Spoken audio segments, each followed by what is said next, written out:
Hey, look, we're always told to like apportion our belief to the evidence and whatnot. And I'm a third generation atheist. But anyway, Jesus, no one was alive to write about him, or no one wrote about Jesus during his time alive until 30 years after he was dead.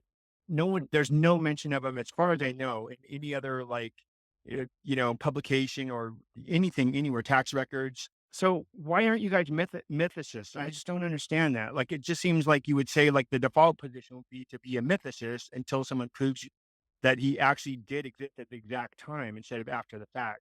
So, are there other people who existed who nobody wrote about? Yeah. So, why don't you think they're a myth? Yeah, I guess maybe yeah, I guess you're right. Like, maybe they're not myths, but I guess because of the all the extra stuff that Jesus gets, like, he gets all the extra, cred Ugh. basically for saying the I thing I I don't ge understand. I don't believe that Jesus performed any miracles. I'm not even convinced that he exists. I'm just also not convinced that he is in fact a myth. I think it's a mistake to assert that someone didn't exist because now you're adopting a burden of proof that you can't meet. And you don't get to say, Mm, well, we can't we good should just default believe that everyone who's presented as a historical figure that we don't have sufficient evidence to conclude really did exist, we should just believe they didn't exist. You don't do that for anybody else, which was the purpose of my question. I don't believe that's any true. claims about Jesus are necessarily true. I don't think that the Bible is an accurate reflection of his life if he existed or his words if he existed. I don't think the burden of proof has been met for any of those. But my mythicist friends, and by the way, next week on Monday Skep Talk, John Gleason will be in here. I know John's a mythicist. He will have ways to explain why he is a mythicist. I think it is a mismanagement and a misapplication of the burden of proof. If Jesus never existed, I'm happy to accept that once the burden of proof's met, but you don't get to do it by default. And you don't get to just say, well, there's these mythical like stories about him. Here's the fun thing: list everything that is said about Jesus in the Bible, which is the only place we have a record of those things, and go through and line out everyone that is extraordinary, that is supernatural, that would require some evidence that you wouldn't believe for your mom, knowing your mom existed. Line out every claim that if somebody said your mom did this, you wouldn't believe it without additional evidence, and then look at what's left. And what you get with what's left is it's unclear. This person that we're talking about, whether it's a person, whether it's several people, whether it's which parts of the story are real. I don't think he was born of a virgin, but the notion that there was an itinerant Jewish rabbi who had followers and taught things, and that those stories grew and were expanded into legendary mythic status, and that a whole bunch of untrue things were applied on them. I don't find that to be remotely remarkable. That's not extraordinary. That's what we have for lots of people. I don't. There probably wasn't a King Arthur and Excalibur, but there may have been a person at the core of that, and I don't know who that person is. And I don't know who that Jesus person is either. So I'm not sitting here saying Jesus existed, the mythicists are nuts. I'm saying I don't believe any of the claims about Jesus, but I cannot assert that Jesus did not exist. It's like saying if you're on trial for murder, I can say I'm not convinced that you're guilty, but I'm also not convinced that you're innocent.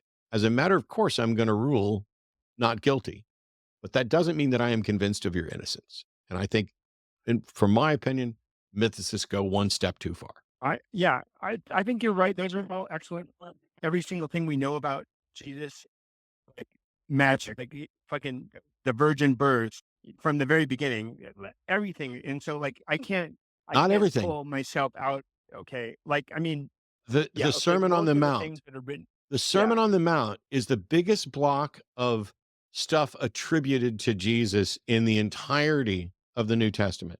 It's him giving a sermon. What is it about someone giving a sermon that is remotely extraordinary or unbelievable? I mean, I agree that that's a good point. I'm just saying my personal thing is it's hard for Yeah. me to extract like all the miracle stuff out of it and just have it be a random Joe preacher guy. Like, but I get it. You make really good points. I totally get it. Well, let me ask you. So, one of the things that we know about the Jesus stories that grew up around him is that two separate groups of people had to come up with very competing reasons why someone from Nazareth was actually born in Bethlehem so they could fill messianic prophecy, right? So two entirely different traditions, one recorded in Luke, one recorded in Matthew, and maybe there were others, were explaining this away. Again, if this was, why did this need to be explained away if this person didn't exist? If there wasn't at least a tradition that the guy Jesus may have been based on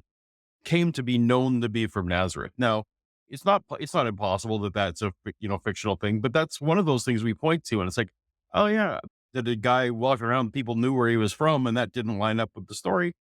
Again, that those are the kind of things that point to me to say, oh, maybe it makes sense that there was one or more people that this emerged from. So not Right. as Matt was trying to say, not everything in there is an extraordinary claim. People came from Nazareth. Okay, so we can be a little bit more nuanced in our discussion. The other thing to Yeah, do that's though is good. if you want to just be a mythicist, that's great and fine. It is a barrier to having conversations with Christians. I was a mythicist for a while, for a few minutes at one point, and I definitely experienced that was a kind of a showstopper for having a discussion. So I am at least what I would call a methodological historicist, right? It's like, well, for the sake of my work here, let me grant at least that he existed so that we can have discussions. Yeah. So there's some practical points to that as well, right? Even if I'm not fully convinced, sometimes you're willing to grant things for the sake of argument. And so I feel like that this was based on an actual person is an easy one to grant so that I can help change minds. That may not be And your if goal.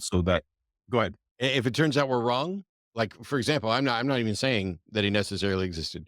I'm Mhm. just for any given claim, I tend to look at it as does this have a burden of proof that can be met or has been met? And I don't think the here's the problem. I don't think you have to go to Jesus is a myth to demonstrate that Christianity has a problem because and I've said this probably 100 times over the years. It is absolutely, from my perspective, undeniable that Christianity cannot confirm anything attributed to Jesus. Nothing from his life, nothing, no words that he ever said. They cannot even confirm that he necessarily existed. And that is already problem enough. It isn't strategically wise to shift the burden of proof to Jesus is a myth and I can prove it because if you follow the arguments, there are fallacies in all of them. In that, you know, people say the absence of evidence is an evidence of absence. Oh, no, no. Yes, it is. The absence of evidence for a claim where evidence will be expected is evidence for or evidence against that claim. It isn't confirmation that the claim is false. And when the mythicists are going around saying, hey, Jesus was a myth, I prefer to say there are definitely, almost undeniably, myths about Jesus. But whether everything about Jesus is myth, I have no way to demonstrate that. And it's almost up there with claiming that you falsified the unfalsifiable. Now, the nice thing is that at least a mythicist position is in principle falsifiable because Jesus could show up any second and falsify it instantaneously. And so I think they're on pretty safe footing.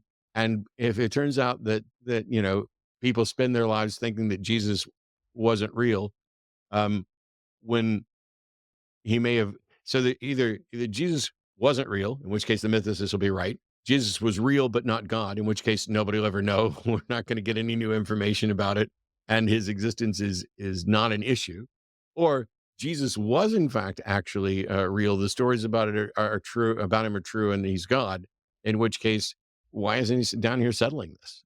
But anyway, Yeah, and that's a long I way get it. around to Like explain why I'm not a mythicist. you guys make really good points, and I see your point now because, like, if I think of Santa Claus, like he was a real guy. He was Saint Nick, all right. So he was like Exactly. Saint Nick, and then somehow he morphed into this thing. So he was just your random like saint guy, whatever, and now he's this thing in Walmart. So I get it. That's actually those are really good points. I mean, I guess I'm just such a disbeliever in all the crazy magic stuff that it's just hard for me to grasp that he was even a real guy. But your points are well taken. I appreciate it. Thanks.